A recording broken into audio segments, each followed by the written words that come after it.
Okay, and now is the agenda usually shared? Do you want me to share my screen? So right in the meeting, we can have the agenda posted. I'm not sure how you normally prefer to do it. I can do it either way. Yes, to have it posted, but also to read it because I can't see it. But that way it's posted for everyone else to be able to access it. Okay, let me share my screen. Can everybody see it? Yeah, looks good. Okay, and then I will go ahead and read it as well. So the first item, Michelle, is the call to order. Okay, well, which I will do right now. And what time is it? 2:04. 2:04, official call to order. Welcome, everybody. All right, and the first agenda item is vote to approve meeting minutes. Okay, so those, I'm assuming were sent out.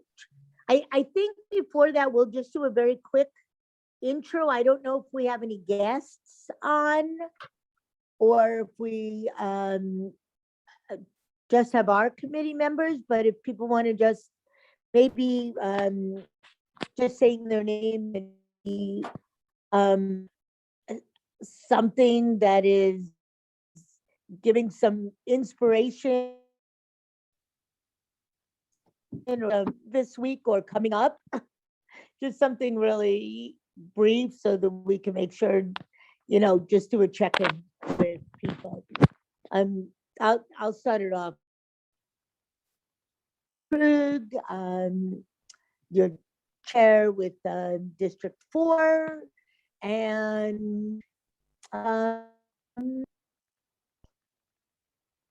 obvious thing for me is a health scare last week, but I'm home and feeling fine. Kay, do you want to follow? Sure, I'll go next. I'm glad that you're home and you're feeling better. I'm Kay Kelly Turpin. I work for Home of Guiding Hands.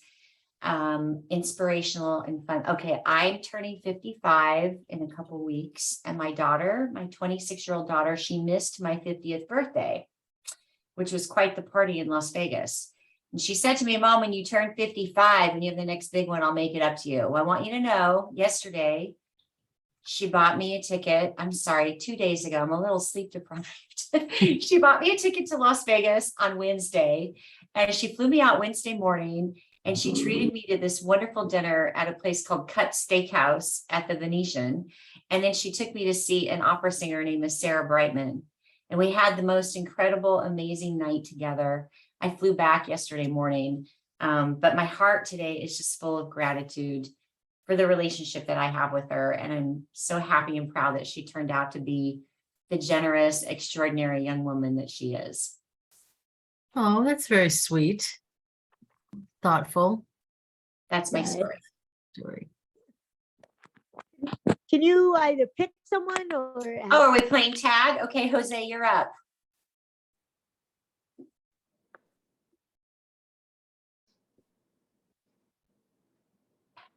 Jose mentioned he was going to be coming in and out Oh, of the okay. meeting. He had some things kind of simultaneously going on. Candy, then Candy, you're up.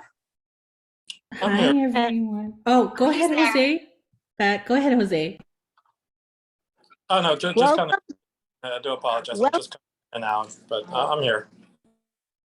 Do you want to go ahead and just do we were just saying something that we were either very happy about that just had happened or was going to be happening or inspirational. Kay just gave us an inspirational story. Just something that is making you happy or hopeful. Something that makes me happy or hopeful is that I know that having friends and family can go a really long way. Reaching out to people, explaining them how, through little bits of efforts go a really long way towards perseverance. That has definitely been the case for me after much trial and tribulation in my life. And, due to my disability, for the most part, again, thanks to friends and family and support, I've been able to find, in my case, like an excellent career, something I really enjoy, something I love doing, which is the reason why I'm so busy right now, just coming in and out of the meeting. But it's something I would definitely would like people to know, and because it's something I can share firsthand, right? That anything is really obtainable as long as you really really try and you rely on either your peers, friends, or family, just someone who's there to kind of support you, right? And it's something that I'm really striving and hoping I can do. Eventually, get that word out to like high school students, people in middle school, people that are struggling with mental and health disabilities, just to make it really clear as, again, a firsthand experience, or as an example that you can really obtain your dreams and achieve anything you want if you really try. That's great. Thank you, Jose, and thanks for coming on. Candy, do you were called on next? Do Sure. you want to go out? Yes. Hi, everyone. I'm Candy, and I am from District 1, appointed by Nora Vargas. And my inspiration is that I'm glad to be back. I've been gone the last few months. I'm inspired by that. I've been in touch with Michelle, who's kept me in the loop. The last few months have been really challenging for me. And it's been really hard. I've been in healing and recovery, and being in medical leave, it's been really challenging. It's always hard to get into the recovery and the healing process, and sometimes I just didn't want to do it, and I made it through, and I'm here, and I'm feeling better and feeling energized and motivated. So I'm really glad to be back, and life is short, and I'm glad to be here and present with all of you. So I'm invigorated to be here and to do some getting committed and being here and present and doing the work for all of us, and for the justice work for disabilities, right? So thank you, everyone. And I Really guess, thrilled that you're back. yes, me too. Welcome back. Thank you. I'm trying to think of the names that were called. Do you want to call on another person that you can see their names? Or I do remember that Jessica's name was mentioned. Oh, yes, Jessica. Hi, everyone. Hi. I'm Jessica Kramer. I am appointed by Jim Desmond, previously District 5. I'm still District 5, but let's see. I'm very inspired by this group, as always, and I'm very happy that everyone is coming around and overcoming their obstacles. On a lighter note, am really happy and excited about the fact that I grew my first pumpkin this year. It's amazing what a little seed can do. It's magic. And I'm going to pass it over to, did Rakina go? No, because she wasn't even on when we first started. Hi, Regina. Hi, and I'm so sorry that I came in not on mute. Okay. My name is Rakina, and I am like the at-large member. I'm not tied to a certain region, and so I'm a teacher for students with disabilities and have done a lot of work in that area. I'm also married to a disabled vet. We're talking about something that is inspiring you or making you happy, something that happened or something that's going to be happening that you're looking forward What's making me happy is people. everybody, everywhere, just people, just having a joy connecting with others. And what I am looking forward to is I have a set of teenage twins that are not mine, but I get to take them out and just do fun things. So next weekend we are going to do something to scare them because they love Halloween and they just want me to take them somewhere where they can be scared to death. And I am extremely scared, so I just try to be brave while they have the time of their lives. Thanks. Can you, I'm trying to think of who else was called. Jeanette, I think, was on. Yes, I'm here. Hi, Jeanette. Hi, Michelle. I'm Jeanette Shelton representing Tara, Lawson Raymer in District 3. I'm inspired by all of your stories. I don't have anything quite as inspiring. But what is making me happy is the thought of the Padres beating the Dodgers tonight and bringing home a championship to this sports-starved, championship-starved city. Can you That's it. see who else? I think that's it. I think everybody's gone, right? Except for Elaine and Todd. Oh, yeah. Okay. Well, I'll chime in. Thank you, Michelle, for challenging us with that introductory question. That's great. So I am Todd Hood, County ADA Title II coordinator and liaison to the county liaison to the Committee for Persons with Disabilities. I tell you, it's been a lot of work over the past actually 6 months, but really over the past 4 weeks, and with all the activities that we've been working on in support of the committee and the community of people with disabilities. But that has been really inspirational. Even some of the challenges that we have that we've been presented with, and but the presenting to the Board of Supervisors this past Tuesday was a definitely a boost, because we have moved from one phase to the next. We're definitely well in the implementation phase. So I'm excited about some of the things that the departments are doing and planning to do for people with disabilities, and also excited about the increased awareness that the county has thus far. Thanks. And Elaine? All right. Well, thank you. I'm very happy to be back to see all of you and some of the new faces.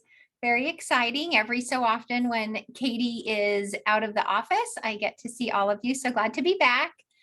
I am looking very forward this weekend. We're having a get together at my dad's house, and a lot of my relatives are coming over.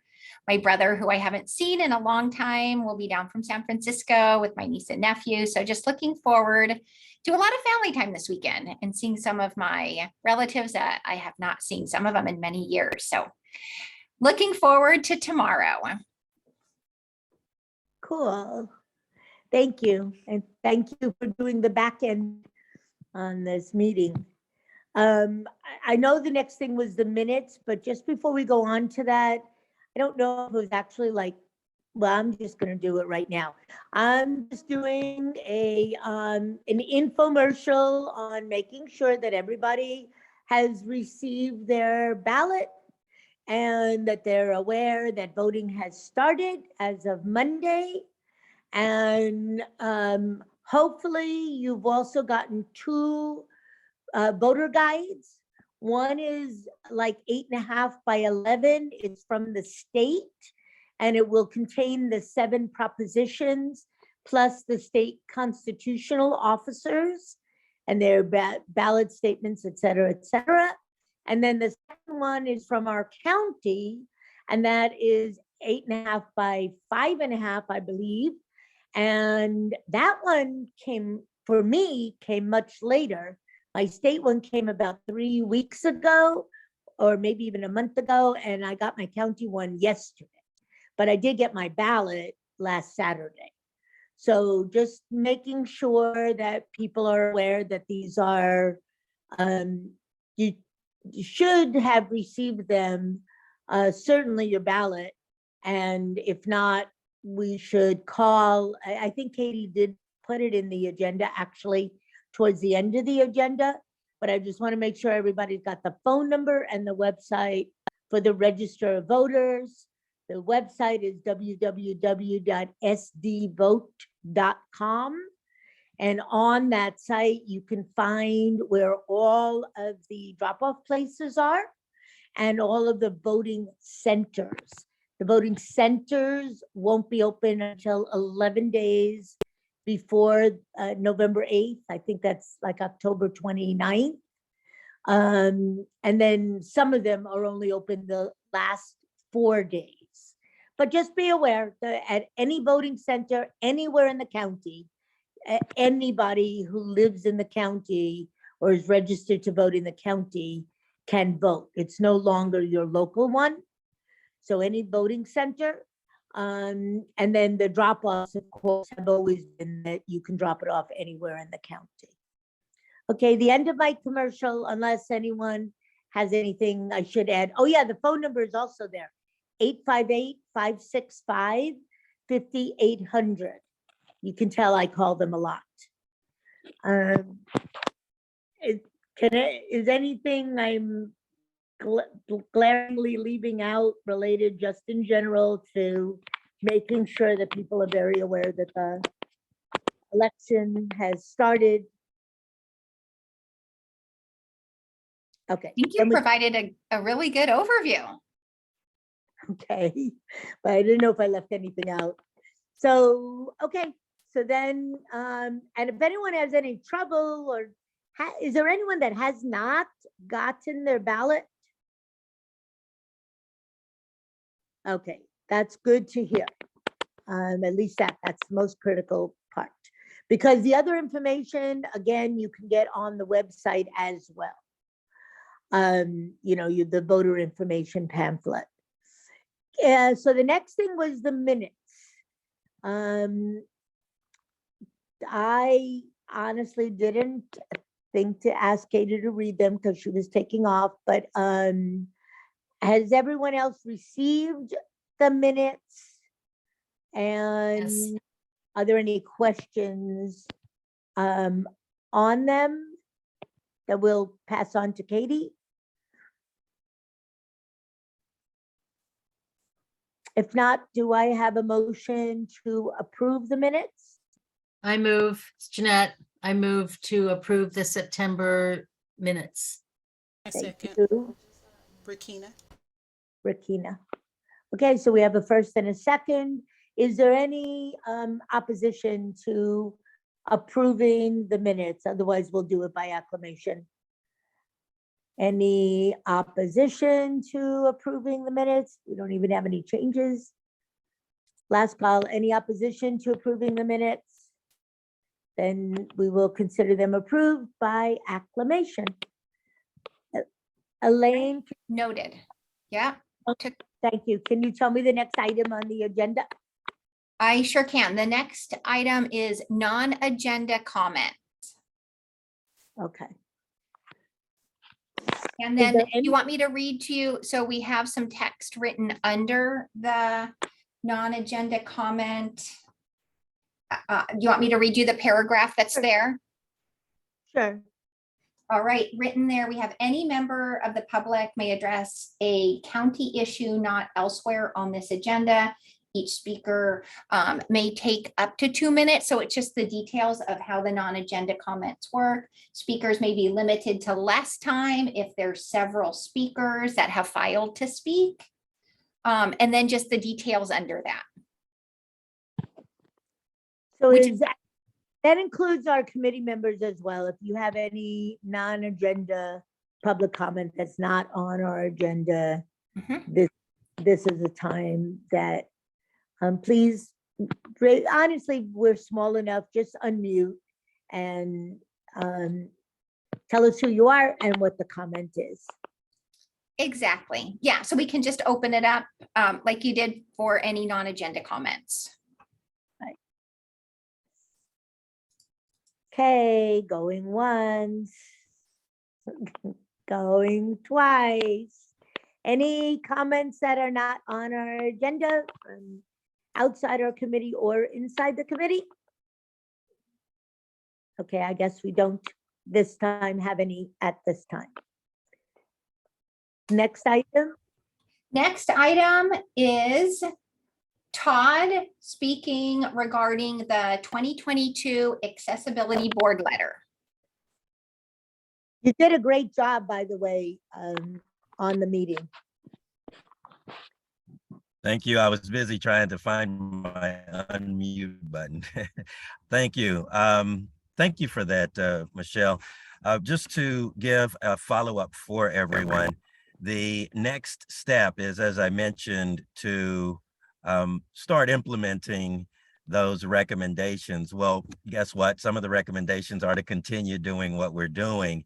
And that is, as it relates to the CPD, it is to continue to look to the departments where people with disabilities rely upon, and to the perspective is for the committee, because we don't want to assume unless the committee tells us that it is the case, but we don't want to assume that committee members know about all the departments and know all the resources that are available and the accommodations that can be made.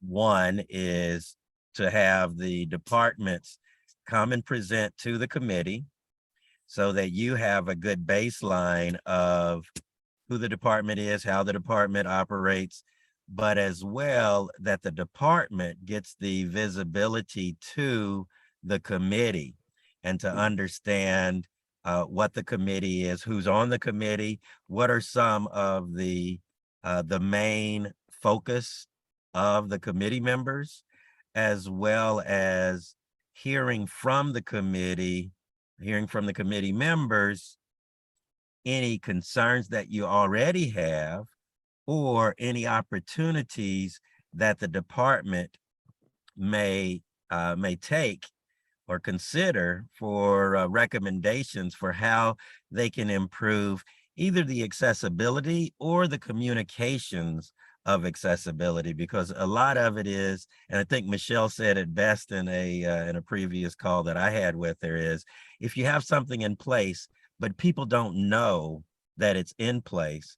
And I have to say that it's even further than if they don't know, but if they don't truly feel that it is in place, and that they recognize that these resources are in place for them and are accessible to them, then you may as well not have it. So everyone, I've been very impressed with the departments, at least the department leadership that I'm talking with, for once they recognize the concerns and the existence of considerations for people with disabilities. They are very open and very willing, and it's not. And I've heard in many cases, it's not just because they feel like, oh, it's the law, or oh, that we'd better do this or we'll get sued, but it's really in most cases they feel like it's the right thing to do. And then in some cases, they have some personal experiences, whether they are a person with a disability, or they have some family members or someone that is near to them, that they may be a caregiver or just a friend or family member. But I want to say this, I hope that the committee will recognize that the county is committed to the concerns and considerations of people with disabilities. Now, one of the things that I have to say is because part of my job is receiving complaints and requests, and some requests and some complaints are not because of a discrimination, because someone has a disability. Sometimes people are asking for preferential treatment. Sometimes people are requesting things that may be infeasible, or that may be a better use of county resources and funds. So we want to make sure that the committee, if you all have concerns, to definitely bring them forward, and you can send them to me individually.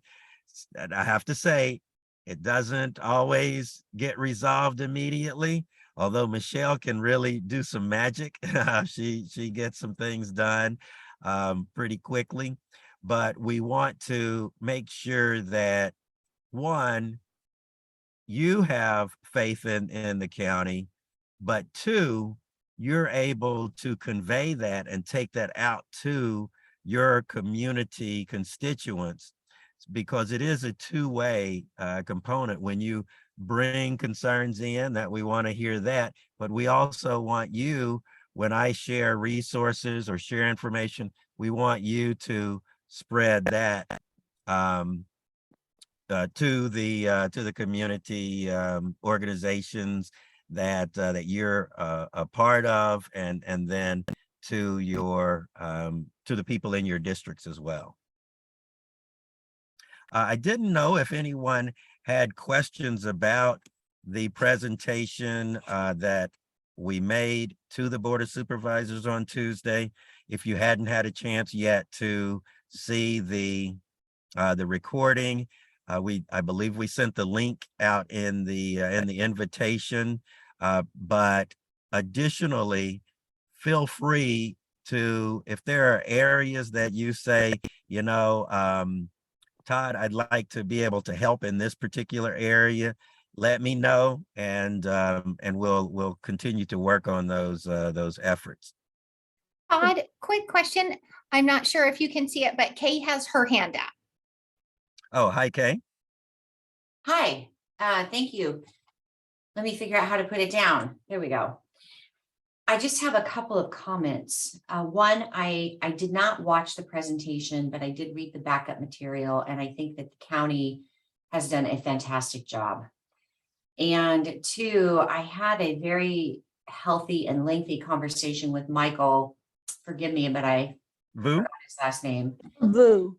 And it left me with a great deal of optimism, in that I believe the county, I concur with what you said based on talking to Michael, that the county is now really paying attention to this and taking it seriously. And it's not so they can mitigate risks or because the squeaky wheel gets the grease. They really are authentic in wanting to include disabilities as part of their inclusion programming. Having said that, we did discuss the need of, on a higher level, as it relates to community outreach, for us having going through the provisions of budgeting for a formal and calling for proposals for a formal analysis of the state of disabilities in the community. And like the presentation, the data that we did receive in doing the initial survey was very helpful. But I will remind the committee that survey went to people who are accessing and utilizing services. We asked them, of all of the county facilities, which are you using? And they'd say library, or they'd say parks and recs. I'm very curious to know what the demographic looks like in San Diego County as far as people identifying as being disabled, and what services those individuals are accessing or need that are not being met. And of course, that's going to be a long-term project. And so now that this two things, I mean, we didn't anticipate a year ago when we had our little strategic planning session, and it was a year ago, that we would make the progress with the county that we have. And we are really, I think, because of Supervisor Vargas's efforts, on the map, so to speak.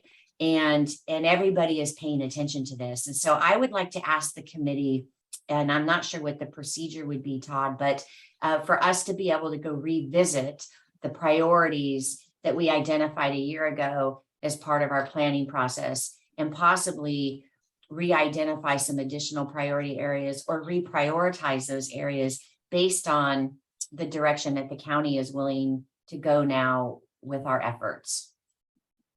I know that was a big run-on sentence and a lot.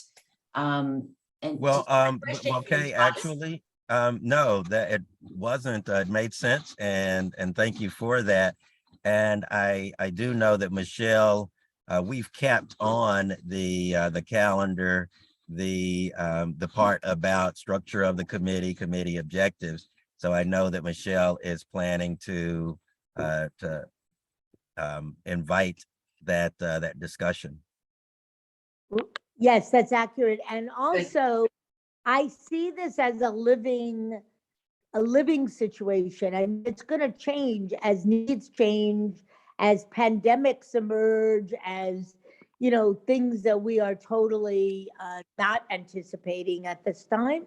But I see this committee, just like in life, we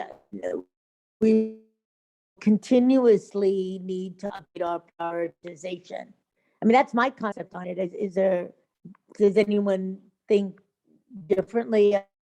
Is living, kind of document or change is needed?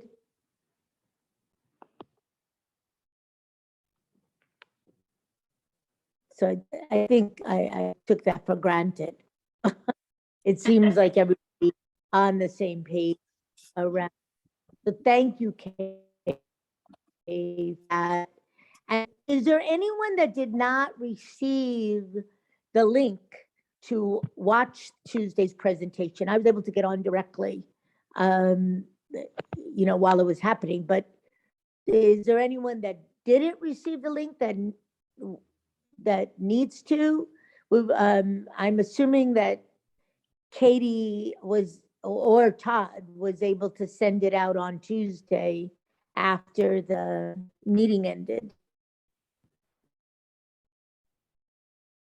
Okay, so I'm going to take that as everybody got it. If not, as always, just call me and I'll make sure that does happen.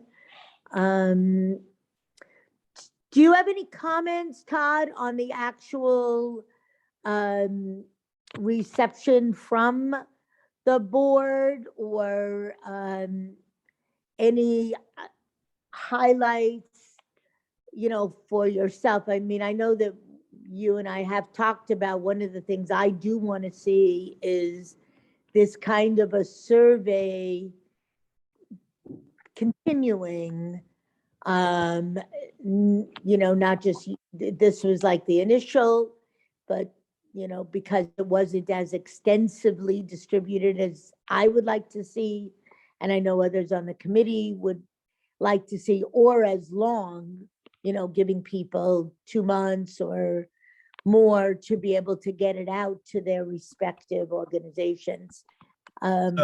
Yes, I haven't received any more comments than what I received from the Board of Supervisors in the meeting, but I have had discussions, and this is the vision for continuing community engagement, is for departments. Many of the departments are doing customer satisfaction surveys, but they may not have included in those customer satisfaction surveys question sets about their population having disabilities.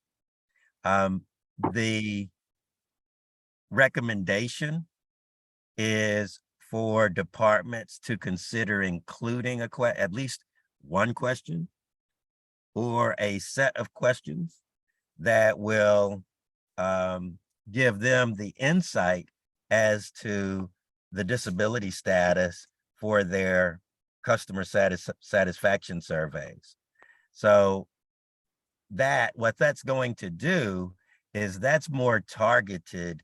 So if it is library is doing a customer satisfaction survey, then they're able to get details about their satisfaction for people with disability, or the customer satisfaction for their services by people with disabilities.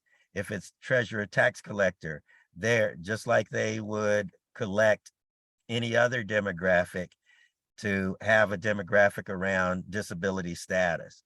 So it may not be a series of surveys that the Office of Ethics and Compliance is conducting, because we're talking about all 52 departments and programs. That would be a very long survey if you, and that was one of the initial questions was, should we ask which department and give us a satisfaction? What about this department and give us a satisfaction? So it would be very onerous to do that. But for any of our customer satisfaction surveys, the proposal that we've taken to the Customer Experience Initiative team is to include disability status, whether it's one question or 6 questions or what have you, but to include disability status in their customer satisfaction surveys.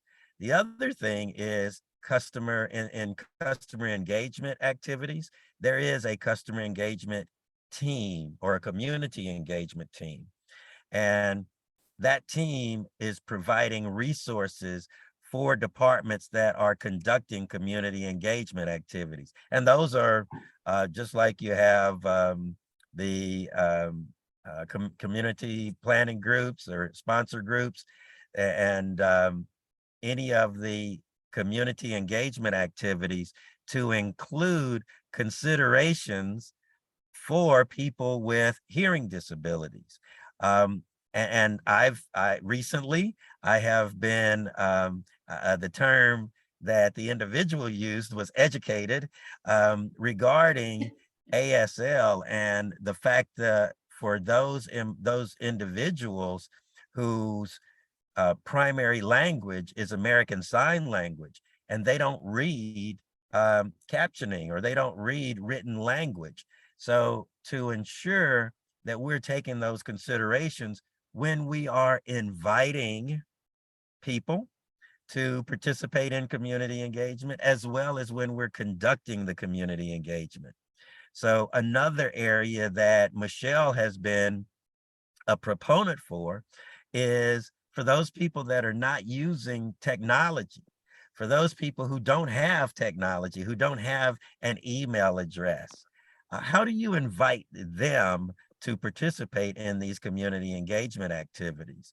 For people of all socioeconomic realms, to ensure that we're looking at, yes, and Kay mentioned it, that we sent emails out to the community-based organizations, but there are individuals, and we also had on a couple of TV stations, KUSI, and through internet, etc. And there was some things in print, but to continue to improve, how can we make sure that we reach those people that we may not be reaching, because they've probably not been reached in the past, and they don't expect to be reached in the future, and they don't desire to share because they've never been granted the opportunity to share and to be listened to. So there is a lot of opportunity for us to improve as the county, and I'm excited about the county departments as well as the Board of Supervisors. This is an area that we recognize there's opportunity for improvement, and we don't try to say, oh, we're done, we're good, everything is great here, nothing to see here, folks. keep it moving. People are they recognize that there are opportunities to move forward. So I'm sorry I got on my soapbox, but I did thank you for asking that question, Michelle. So those are some of the things that we're working on, and we greatly look forward to the Committee for Persons with Disabilities to help share resources, share input about techniques, technologies, etc., that would help in all these different areas. Todd, did you sense, actually, you may not be the right person because you work for the county. Michelle, was anybody able to hear the presentation, or was anybody else there that day, Todd, beside you? Not on the committee, but there were a couple of public speakers, public comments, and they are regular commenters, and Okay. they had some of their similar comments that they made for this topic as well. So I'm gonna say, Kay, the answer is no. What he's referring to is people that are looking. I know who they are. They're the Yeah. people that have like the, So, it's interesting. They all wear these crazy hats. yeah, to be honest, I was going to speak, but I kind of decided that it was better left alone, and that I would handle things within our committee or directly with the supervisors. Did you get a sense from any of the supervisors that some of them were more engaged or more interested in this particular topic? Each of them have their own areas of interest that they're passionate about. Did you sense from any of them that they were passionate about this area of interest? Well, of course, D1, of course, Vice Chair Vargas, she spoke at length, and then as well, Supervisor Anderson said that I think the words, I can't quote him, but he was surprised that we had as much information as that we've gotten, the progress that we've had. Good, good. Why? What are you thinking, Kay? Well, as we get down into our, do we want to have another session to kind of reprioritize? It's just, in my mind, it's going to be important for me to know who our base supporters are on the, I keep calling them a commission because it's my hometown, so on the Board of Supervisors. So I will tell you that I've had staffers from both Nathan and Tara's office reach out to me. Amanda Berry from Tara's office and Paula, I'm blanking her last name. But from Tara Nathan. still has vacancies, doesn't she? That Yes, was, she does. we reached out to Amanda as well as Supervisor Fletcher's office with Yes. those vacancies, and Yes, yeah. they're aware of that. That was why they were reaching out to me. So but in terms of your question about those particular supervisors having an invested interest in it, that was like a direct, in both of those cases, I ran into both of them at PolitiFest and at another event. And so they, so the supervisors themselves, I can say, are paying attention, at least those. But I just wondered if there was something more. But yes, we'll obviously take it on with the prioritization. And I don't think it's an issue. It's an issue only of following up and, us deciding on what our asks are. So the comment I would just make is I don't think I would take it for granted, Todd, that these, because people hadn't been reached out to, that they were not that willing to share. I actually find that every single time I'm walking doors in an election and people have never been reached out to, it does not actually have that effect. It's had the effect of being surprised and mostly being willing to share. I'm just saying I wouldn't take that for granted, that that is what, you know, would make them not want to share. They may actually have just the opposite. So I think that there were some specifics, you know, I'm trying to I'm blanking it right this second, about, you know, when the customer, when you did the workshops, and I was unaware of those workshops, and I know that in your report on Tuesday, you said that 50 people had the opportunity to actually like their things. Those are the things that I actually do want to see continuing. And we can talk, I expect that we got that in our prioritization or in our asks of continuing those general workshops about disabilities, not department by department.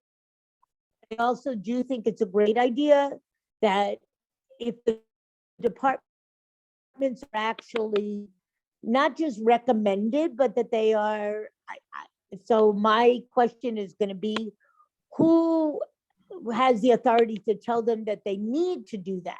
If they're sending out any customer survey, I don't want to honestly leave it up to the department. I want it to be mandated, for lack of a better word, that if any county department is putting out a customer satisfaction survey, that would be included.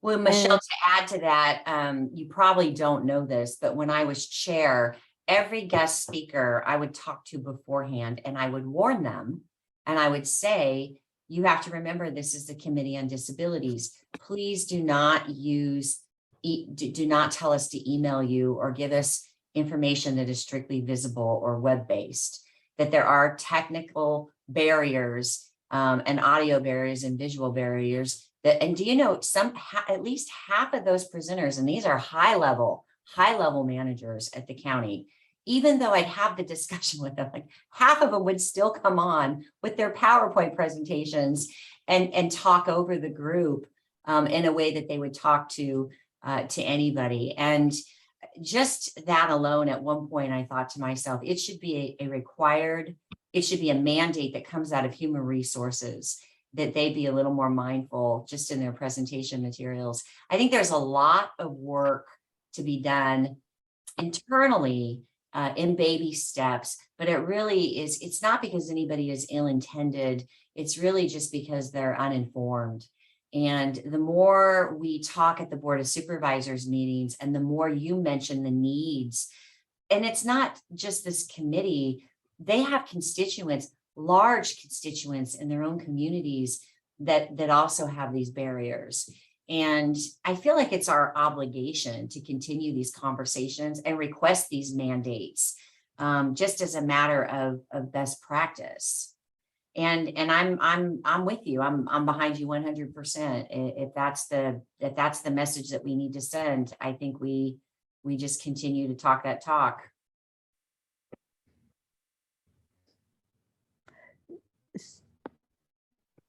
Do other committee members have any comments?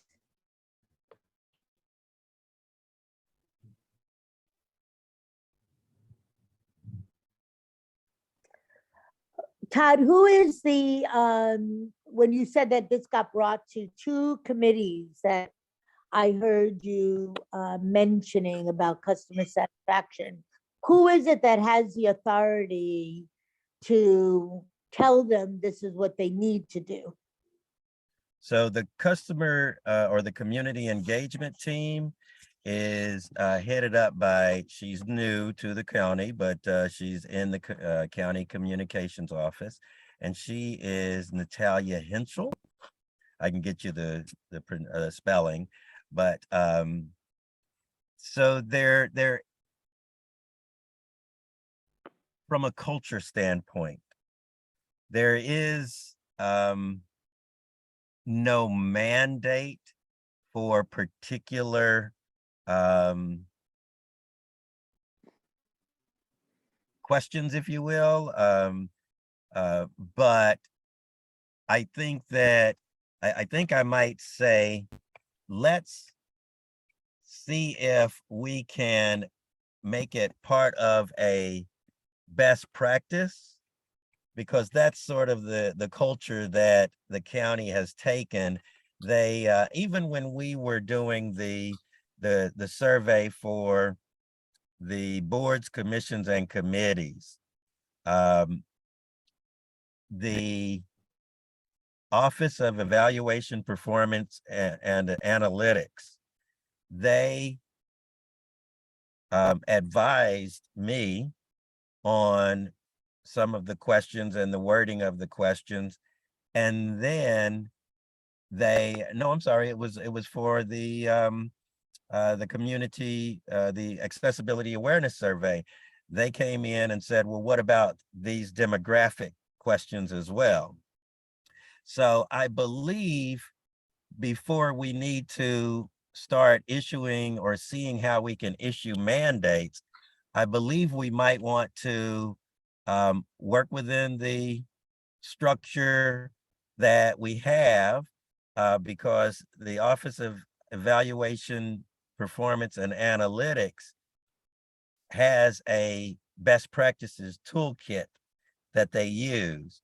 So to put disability status questions in there, I think that will get us further along. And then as well with it, so that's the community engagement team. And then there's the customer experience team, and Aurora, and I'm not going to try to pronounce her last name, but I have her last name as well. And I've been providing input to them for customer satisfaction perspectives. So I think, I know I'm hearing the committee wants to make sure that it gets done 100%. But what I am thinking, I think we'll get there by working with the teams that are responsible for those particular advisory areas.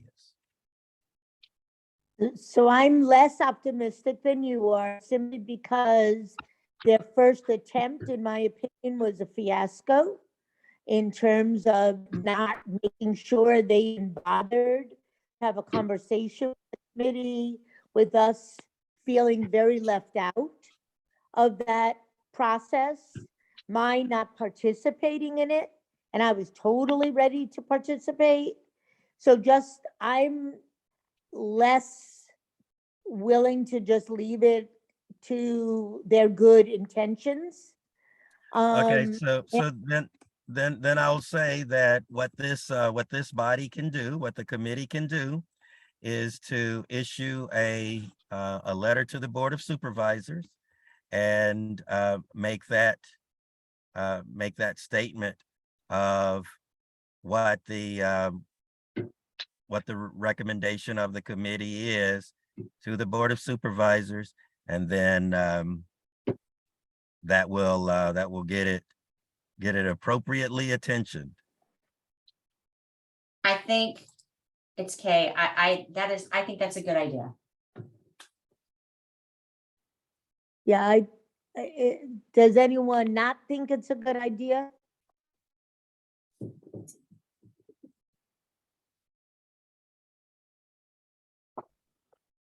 So I agree, and I will, Kay, will you work on that letter with me? Yes, I will work on that letter. I'm adding it to my to-do list. And it doesn't have to, and we'll bring it to the committee at the next meeting to read and show to everybody. It doesn't have to be demanding. We'll just make a simple request. And mandate is a hard word. We'll use wording such as requirement, or we'll figure it out. But yeah, I'm happy to take the lead on that. Okay. And Okay. I'll do it with you, and yes, my intent was to bring it back to the committee. Before we send it on. Okay, and then I wouldn't mind having that direct conversation with those two supervisors or managers. Just so that they understand where we're coming from, not as a, punitive in any way, but as this is we're always playing catch up. Now, I know I always say, well, we could get that department in and to have them present and hear from you. So there would be, I would think, I think a great area would be the Office of Evaluation and Evaluation Performance and Analytics. The other would be, you've already had the County Communications Office, but not to speak on this particular topic, but around community engagement. And then the Customer Experience Initiative team around customer satisfaction assessment. Are they all three separate departments? Certainly. How interesting. Yeah, I wonder what their communication is like among themselves. I was just thinking the same thing.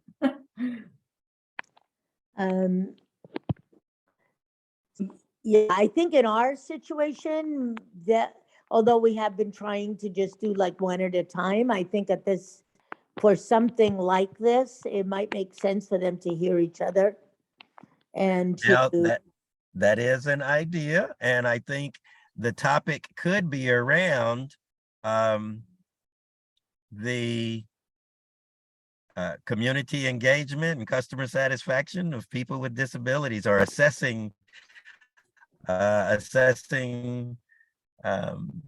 input from people with disabilities, and that could be the topic. And I think having all three of them present or attend and present and attend, that there would be value for them to hear each other. I do know that some of them, well, they all know each other and are coming to know that they exist. The Office of Evaluation, Performance, and Analytics is a new office. And then the Community Engagement team is a new initiative as well. But so I could see how that would be valuable. That sounds good. Okay. Again, is there any comment from the other people? Do you all think it's a good idea? Because we still have some that we're waiting. Having at the same time to have a in-depth conversation, otherwise it's just very piecemeal. Yeah, and I think as much as we can get like the leadership of those departments, in this case, that would make sense. Rather than it going to people that, do a part of work. So yes, I'll work on that with Todd to see about getting them scheduled in. I think that would be helpful.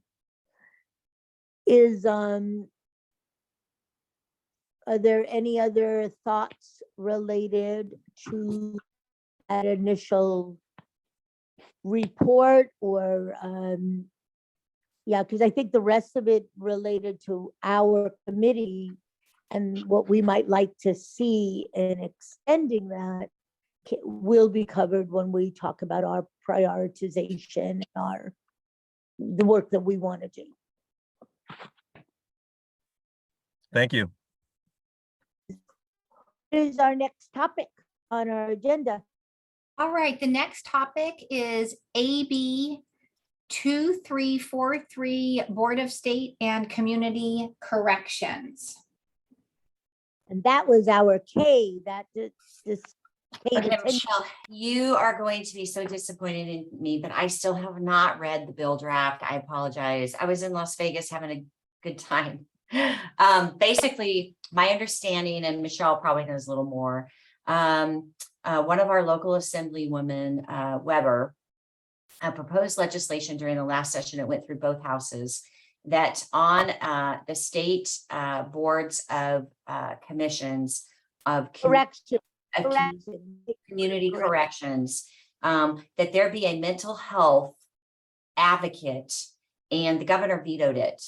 And when I was listening to the update on NPR, I called Michelle and I said, because it was vetoed and it got kicked back, she did say she was going to reintroduce it into the next session.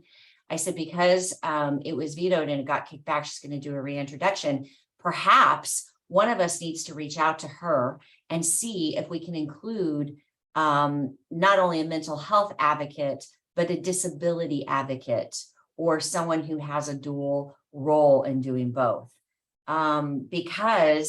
And let her know about the investigation work that we've been doing in one of our priority areas as it relates to public policing and jailing for individuals who have indivisible disabilities. And Michelle thought it would be a good idea for us to bring it to the committee and just toss it around before we made any formal action with Assemblywoman Weber's office. I think I summarized it. Yeah, it actually would put 2 licensed additional people on the committee. I believe the committee at this moment is at 13, and actually anybody is welcome to. This would make it 15, and that Correct. was one of the reasons. Actually, it's the primary reason that the governor vetoed it, saying that increasing the size would delay their ability to actually act.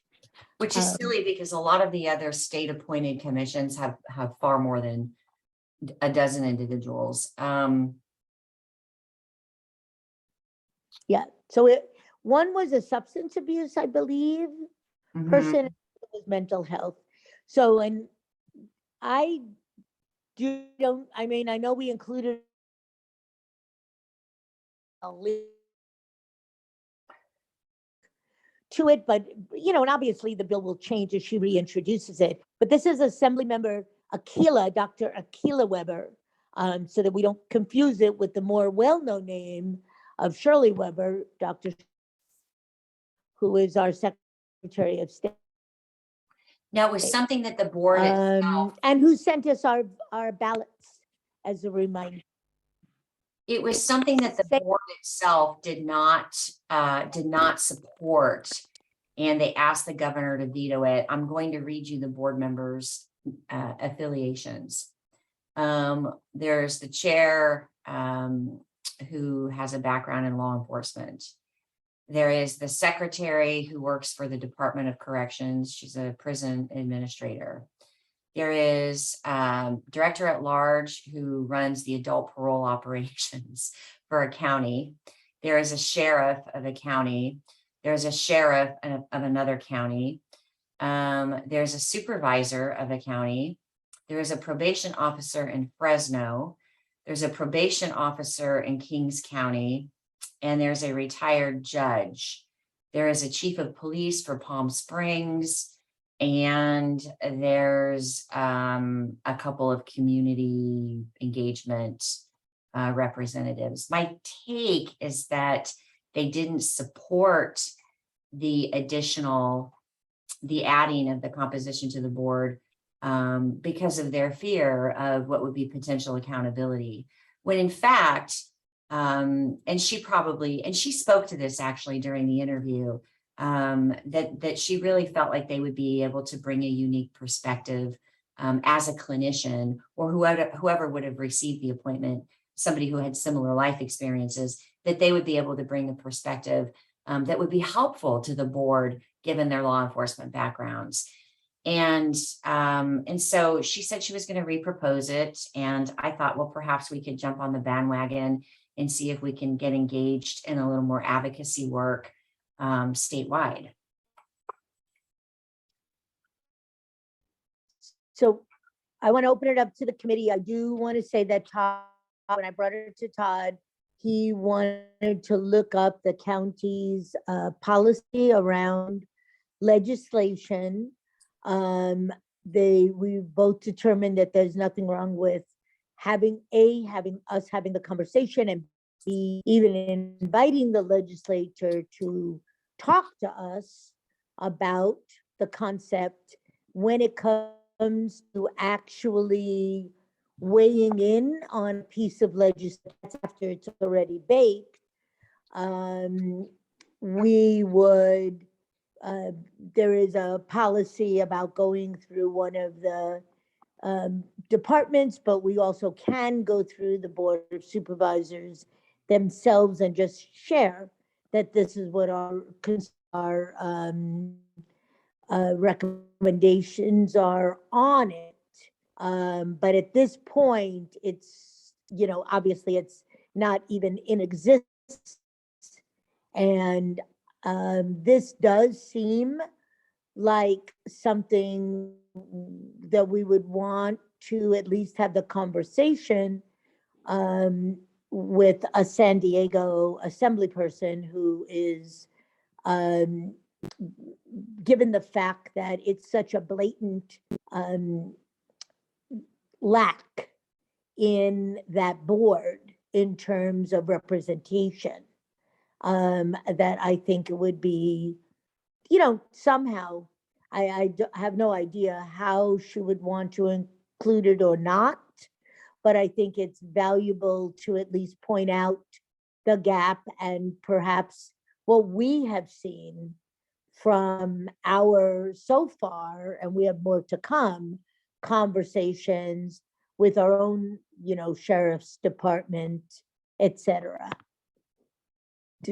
How do people on the committee feel?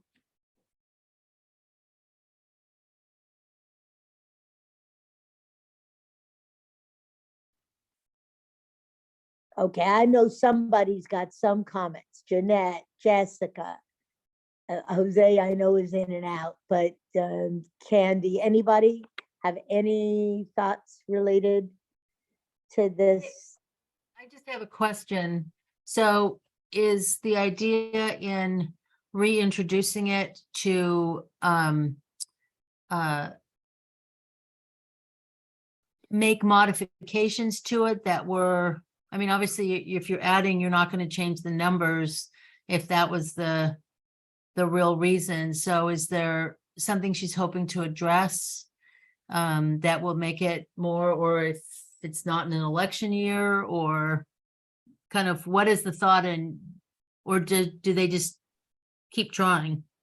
I think So that, I can speak to in general, because I have not had this conversation directly with her. Mm-hmm, mm-hmm. Although now with redistricting, she actually is my assemblywoman. So in general, very often, they will bring something up, partially what you just touched, Jeanette, which is that this was an election year, and I think our governor had, for sure, had some concerns related to his potentially not getting reelected as he was on the ballot. So that's one possibility, and that looking at it fresh in a non-election year, it might, look different.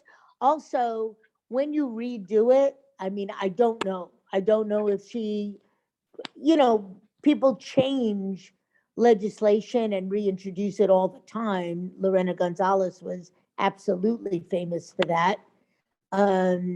Sometimes it's just an issue of trying again because you have new people, although in this case, it was definitely passed by both houses easily. So I think that it would be an issue perhaps of, her looking at it, looking at what his concerns were, or just looking at the, the bigger picture, and seeing if this could get through. And as Kay said, even if it's just those two licensed people, it might also be that she puts a disability perspective in it, or uses that, as a part of what would be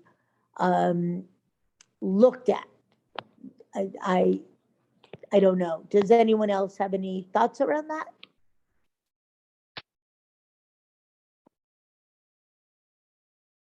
I'm always curious. I always like the idea of exploring, and I love this idea. Just like Jessica noted in chat.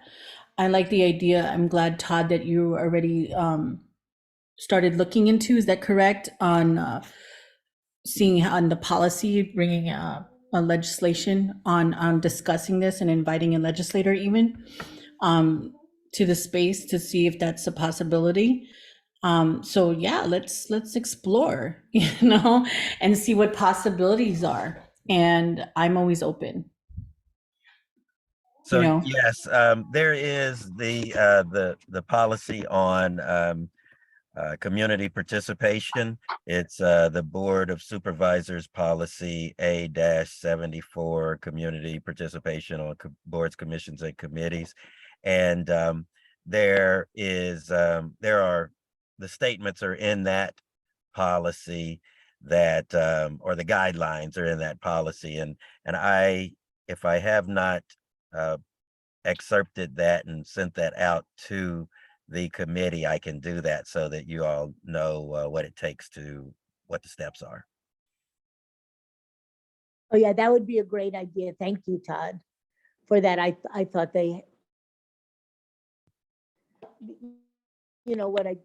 what we just presented does stand, that we can ask Dr. Kiloweber before anything is even done, just to, hear from her and share what, our perspective and what, thus far locally, just so that it helps inform her creation of the new legislation. Obviously, she's doing it on a state level, and this is a state commission, but I think knowing, what we have just experienced can inform, it on a larger state level as well.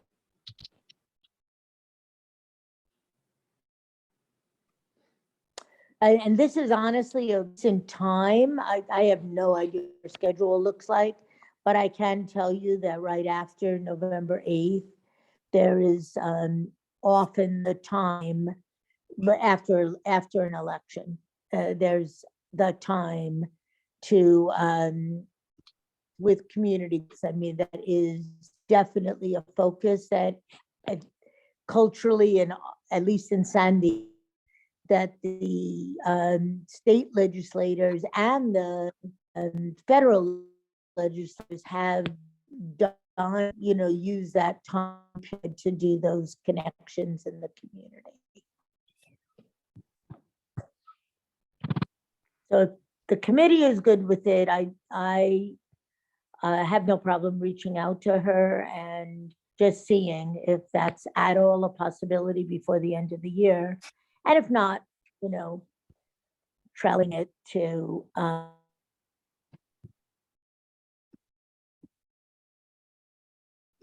next year, because they usually start to create their pieces of legislation January and February, and then have them more baked by March, the beginning of March. Or at least that's been my experience. Michelle, I am going to have to sign off in 10 minutes. So I'm wondering if we can just jump to the objectives. I think I just spoke a little bit about my request, but I want to go on the record and make it official under the agenda item. Yes, and can you tell me what time it is? It's 3:20. Okay, that's just how, because I can't see the clock on the phone when I have it on. Yeah, does anyone object to that? Can we move so that Kate can talk about the objectives, start the objective? Was that the next item anyway? Yes, that is the next item. And Kate, I have noted that you wanted to revisit the priorities that were identified over a year ago and possibly reprioritize them. So I do have that noted.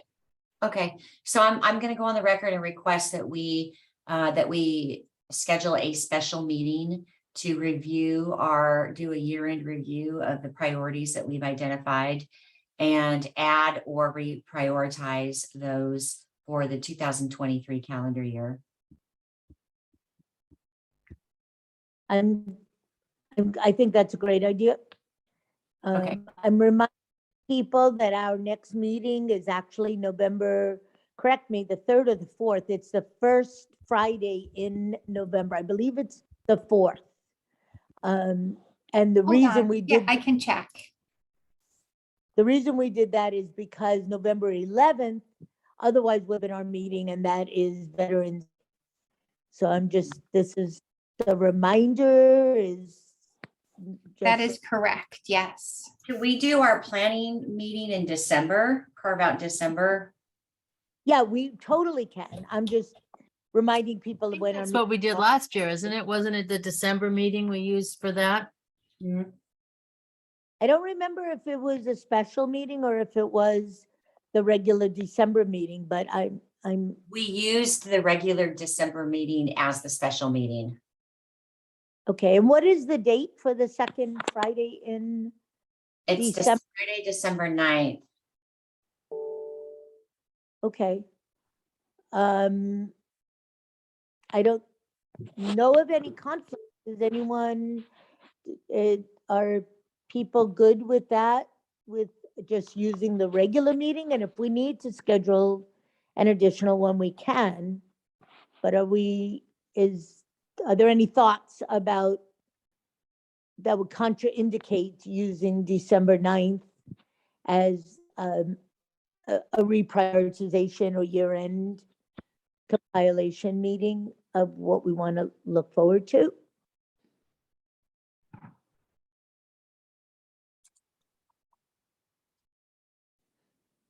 Sounds like we're good with that then. So just to Um, confirm really quick, just in the notes here, the December 9th meeting would be your regular meeting, but it would be used exclusively for the objectives. Correct. I guess I would like to use the word primarily, just in Primarily. case, Okay. Okay. Just in case something comes up that we want to, make sure, like if Dr. Akila Weber, that was like the perfect date for her to come for a little while, something like that.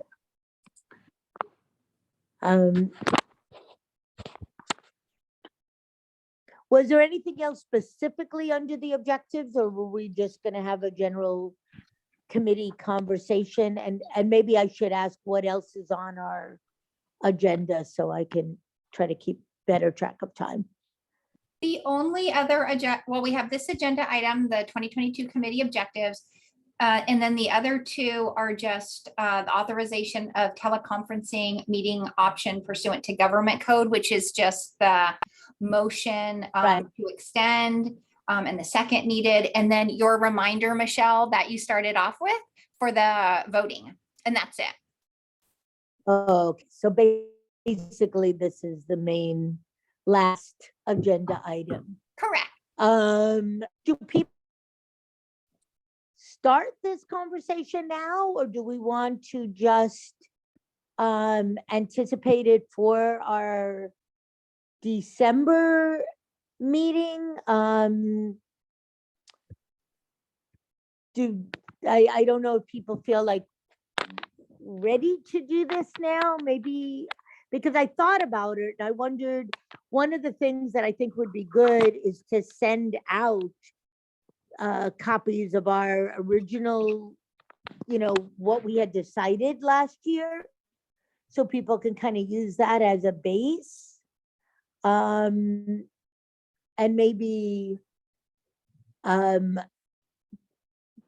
thoughts beforehand about what we would like to have considered coming up, or do people want to start at least the conversation and just brainstorm right now? If people have any specific thoughts, I'm fine with it either way, but maybe if people have any burning thoughts that they really do want to see happening, and one of the things I can certainly do is just mention what we have kind of still trailing in terms of what we did, want to continue to pursue, like with the sheriff's department, with the district attorney coming up. And I think there was a third item that we had talked about. And then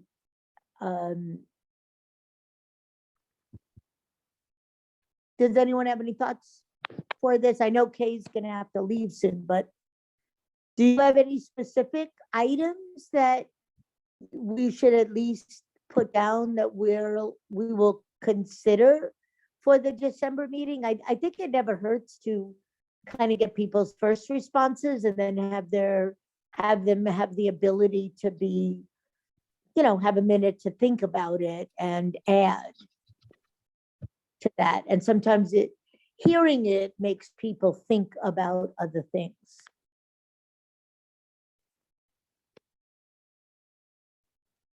We can certainly do a review to the morning of, go through and I'd be happy to do that because I chaired the committee at the time, but go through the priorities and why at the time we identified them as priorities as a little refresher course. I think that's a great idea. Maybe we could send that out previous to that so that people have a chance to at least be exposed to it. I'm happy to, yes.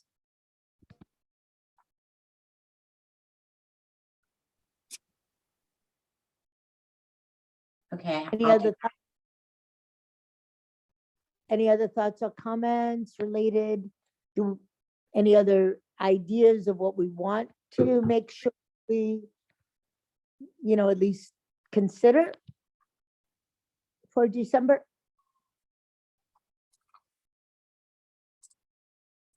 Okay, I guess I will just add the things that we still have kind of trailing, which is the continuing conversation with the sheriff's department, the district attorney,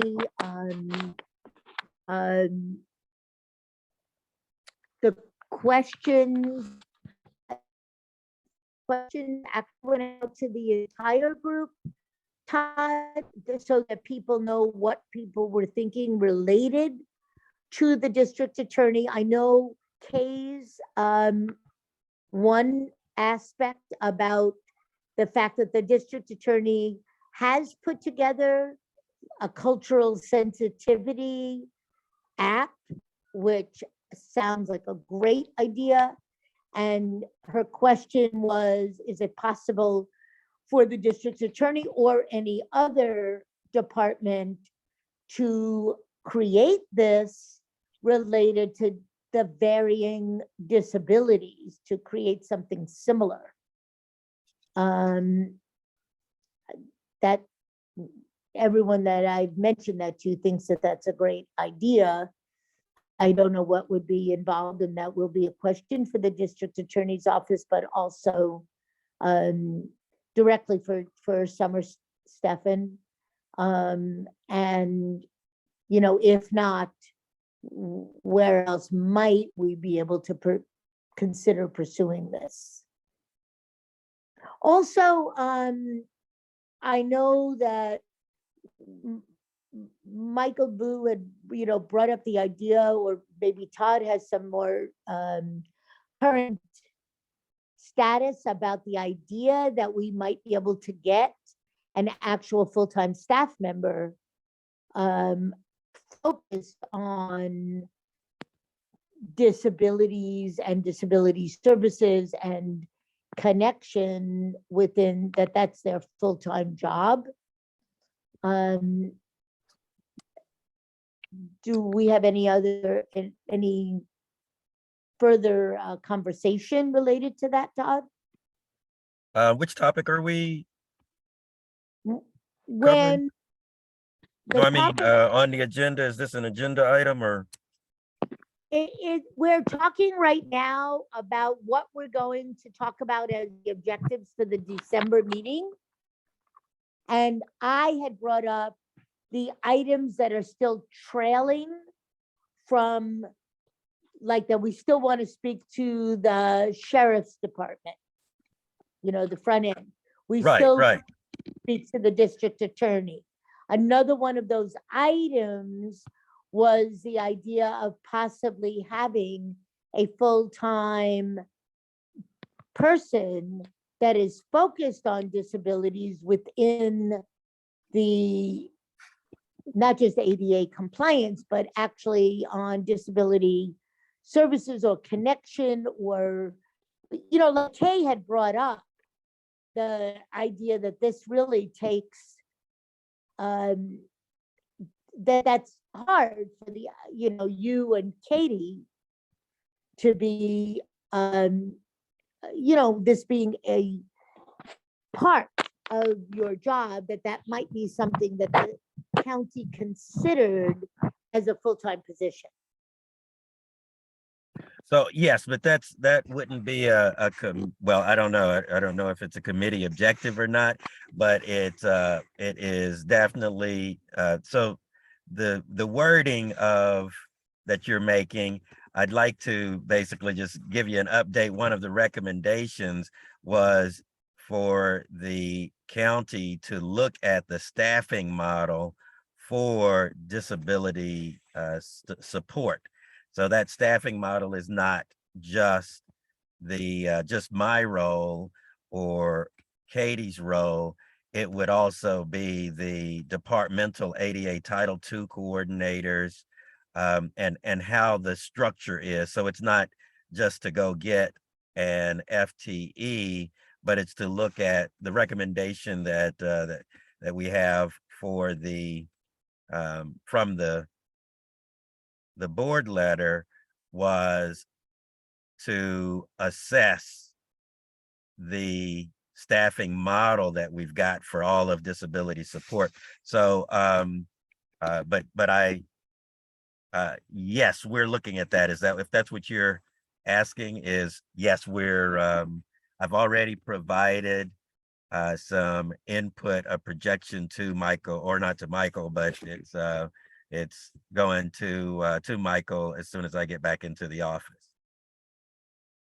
And is that, so what, when you say to look at the modeling, who's, is that your responsibility that would be? It'll doing go that? through, it'll go through human resources, just like any other. So whether it is an external entity or not, I'm sort of cautious about, this isn't a topic on the agenda, but to, I would like to basically just share that the recommendation is to review the staffing model for the resources that support disability, people with disabilities, from the Office of Ethics and Compliance, as well as all the other departments. How that's going to be structured, it's still to be determined. Who works on it, it's still to be determined. Okay, I was asking because we did kind of touch on it as part of our objectives of the committee to try to follow that up and to see Well, where. if there's, yes, if there's input from the committee, that would be great. So then if the committee would like to provide any, as part of your objectives, if the committee would like to provide any input to that, we'll definitely take that from the committee and then take that to the to whoever our leadership will be at once that's been provided to us. So I guess we're trying to find out who is it that's working on it, because, for example, I am. okay, so basically you're taking the lead on looking at the modeling, and I'm assuming comparing it to like the city of San Diego, that I know has a full office and a full-time employee, that kind of thing, like as a comparison with what is available elsewhere. So when I get back into the office, I will be working with Michael Vu and HR to determine what the strategy is for doing headcount and for executing on that.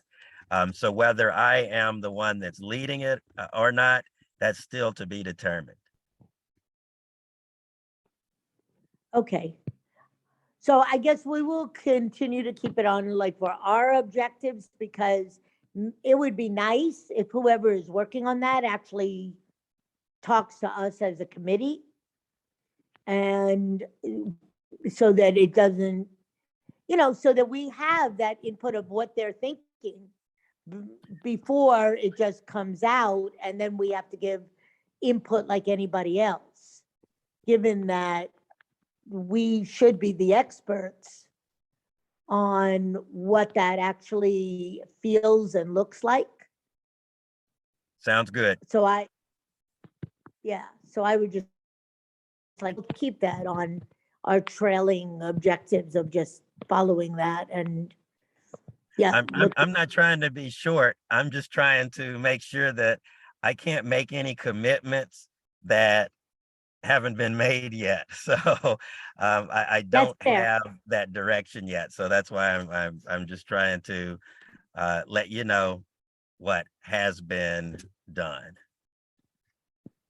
And that's fair. And so you're just knowing that we are, have a finite to that, and that we have an investment in, how that is formed before it just, comes back to us like some of the other stuff.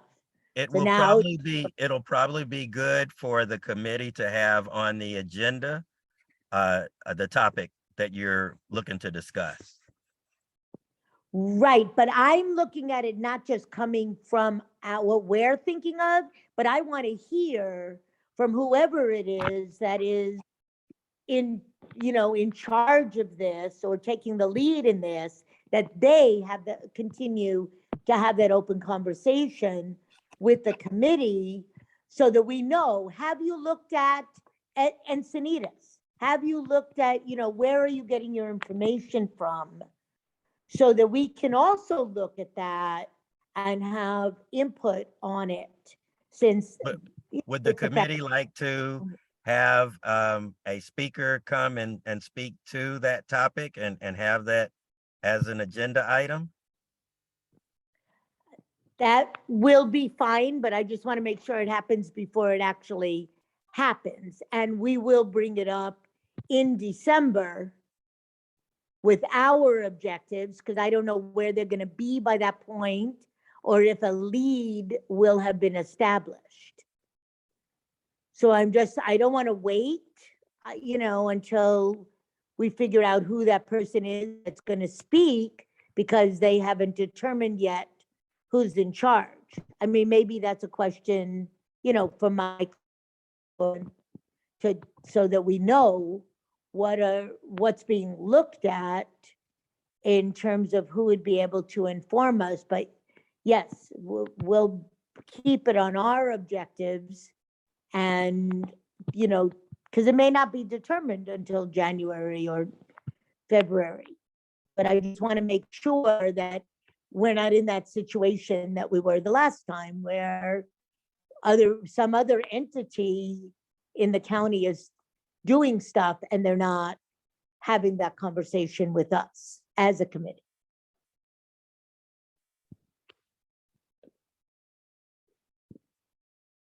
Does that make sense? Yes, I just want to know if you need to have it as an agenda item, and we'll make sure that we get the appropriate people to come and speak and to hear your input. So since we want it as in our objectives, or at least in consideration of our objectives, I'm going to say yes for now. And then if that gets, changed in December, that's fine. But for right now, there's clearly invested interest in seeing how that shakes out for the county, and we actually have input at the beginning. I'll not the- see if either Michael Vu and or HR determines how those decisions will be executed, and then can come and speak to the committee about what considerations are to be made, and then hear any recommendations from the committee about additional considerations. We'll work Yeah, on that. I think that sounds great. And keeping the line of communication open as this, gets solidified. Thank you. Is everyone good with that? Do you have any more input to Todd as he goes forth in the world of the county? All right. There's Okay. one item, Michelle, for the authorization of teleconferencing meeting option. We just want to make sure we get to that one before we close out the meeting. Yes. If there's no other input related to the December meeting, the objectives, or any other topics specifically that we want to make sure get maintained, then can I get a motion? Can someone move for, I don't have it memorized. Elaine, can you say? Okay.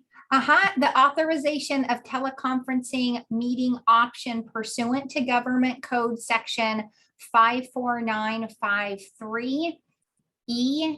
Make a motion to extend the government code to the November meeting.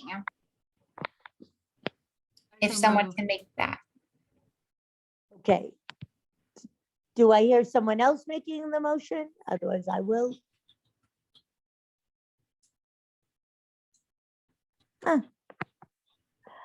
I will make that motion. I will move that we extend our teleconferencing. Do I have a second?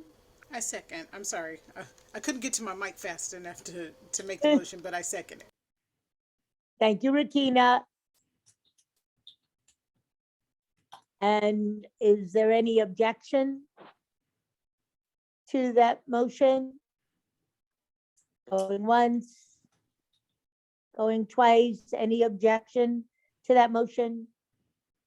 Then I'll take that as passed through acclamation. And then the very last thing was, again, just a reminder, please vote. November 8th is the last day. If people are not registered, they can literally register on November 8th and have a provisional ballot at any of the voting centers or at the Register of Voters. Please check out sdvote.com to get a list of your drop-off places and the voting centers and which days those voting centers are open. And everybody should have received your ballot by now. And you should have 2 voting guides. one from the state that is 8.5 by 11 that has your ballot measures, the 7 ballot measures, and the constitutional officers, as well as the smaller guide, 5.5 by 8.5, sent by our county. And that will have all of the local measures as well as all of the local candidates running from sheriff all the way to your, school board and your hospital board, etc. We really, really need everyone's voice to make this the strongest county that it can be. Is there any other comments from committee members before we close out?